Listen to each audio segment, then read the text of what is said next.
गेल्या काही दिवसापासून मी युट्यूबच्या माध्यमातून त्या माझ्या माय माऊलीला रडताना बघितला।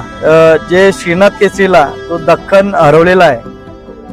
एवढे अखंड महाराष्ट्रातील जे फॅन फॅमिली कुटुंब असेल, सांगली असेल जिल्हा, त्याच्यानंतर कर्नाटक असेल, या आजूबाजूच्या सातारा जेवढे परिसर आहेत आपले त्या भागामध्ये प्रत्येक शेतकरी आणि बैलगाडा मालकाला मी हात जोडून प्रार्थना करतो का हा माझा दख्खन यो लवकरात लवकर ज्याच्याकडे असेल त्यांनी त्या माऊलीकडे आणून सोडून द्यावा।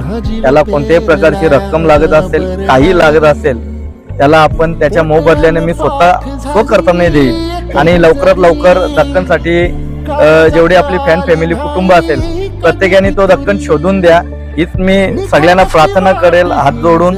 आणि लवकरात लवकर दख्खन त्यांच्या दावणीला पुन्हा एकदा त्याच दावणीला दिसावा हीच प्रार्थना करतो।